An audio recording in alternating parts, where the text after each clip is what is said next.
प्रिय विद्यार्थियों, हम इस क्लास में साहित्य क्या है इसको समझने का प्रयास कर रहे हैं।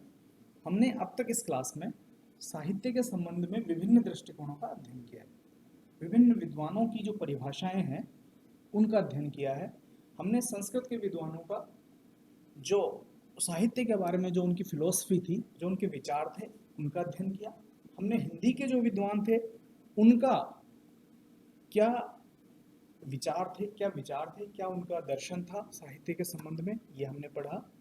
आज हम पाश्चात्य विद्वानों का जो लुकआउट है, जो दृष्टिकोण है, वो समझने का प्रयास करेंगे। पाश्चात्य विद्वानों में अगर हम बात करें तो सबसे पहले साहित्य के संबंध में बात करना शुरू होता है प्लेटो से।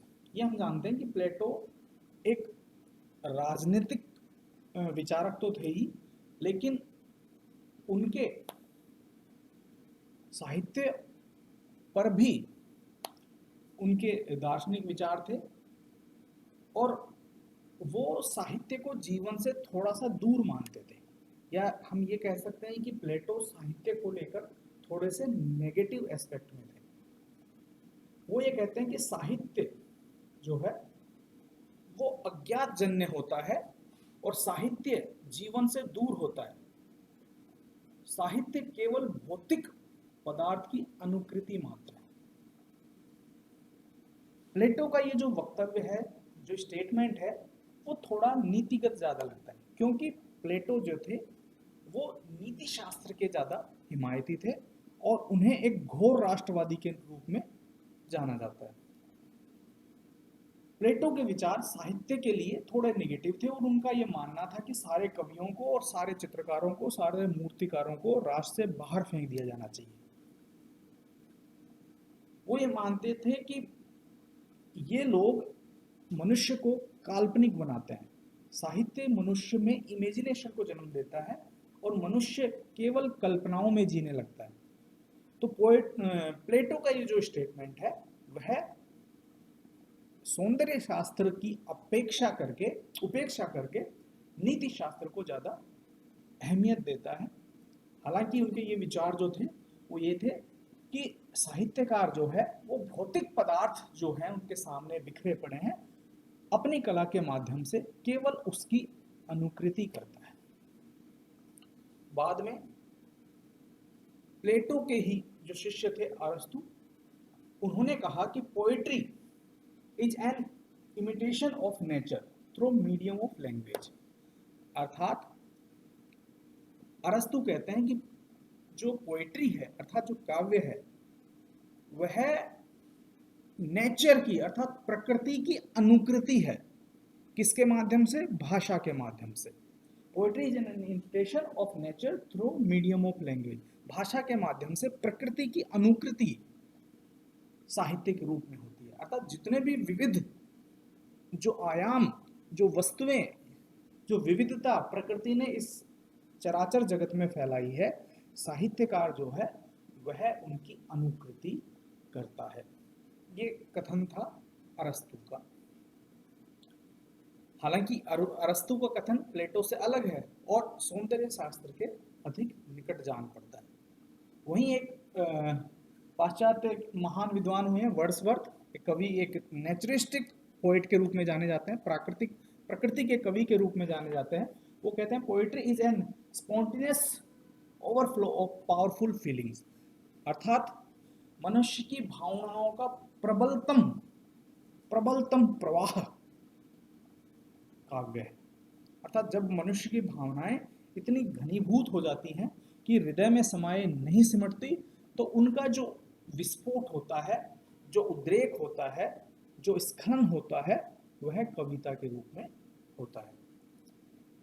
इसी तरह कॉलरिज नाम के पाश्चात्य विद्वान हुए हैं, आलोचक हुए हैं।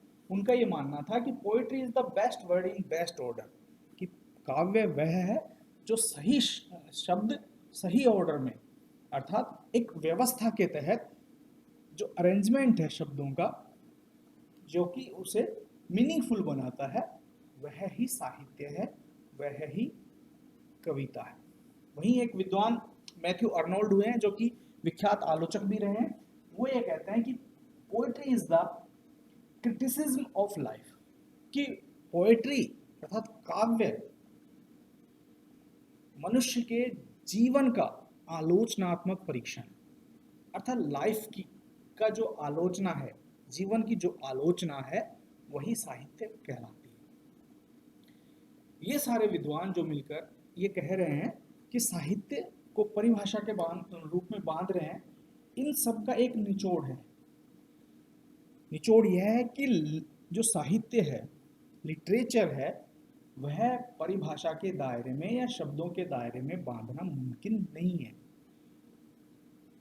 It just an another thing, neither a word nor a picture, it just go inside the human and explore the actual emotions, कि मनुष्य के हृदय के अंदर जो एक्चुअल इमोशंस हैं, जो शुद्ध भावनाएं हैं, सात्विक भावनाएं हैं, सबलाइमिटी है,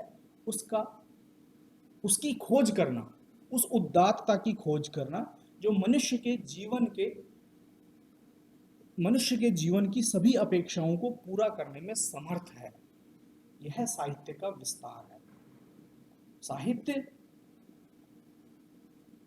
एक आवेग है, साहित्य एक ठहराव नहीं है, साहित्य बहती धारा है जिसमें हजारों संस्कृतियां, हजारों दर्शन, हजारों धर्म एक साथ आकर मिल जाते हैं और विचारों के रूप में पीढ़ी दर पीढ़ी वो जो क्रम है वह चलता रहता है और मनुष्य इस गहरी अनुभवात्मक गाथा को अपने अंदर समेटता रहता है।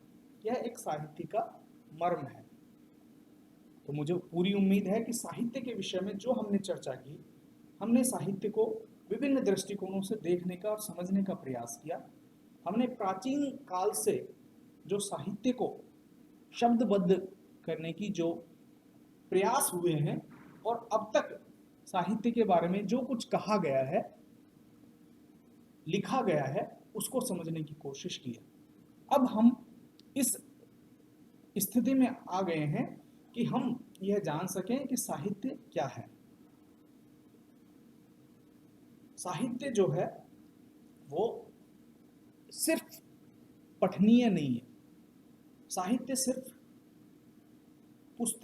पुस्तकों में सिमटा हुआ एक टेक्स्ट मात्र नहीं है, बल्कि साहित्य एक जीवन दृष्टि है, साहित्य एक दर्शन है जो मनुष्य को जीवन जीने की प्रेरणा देता है, जीवन जीने का कौशल सिखाता है।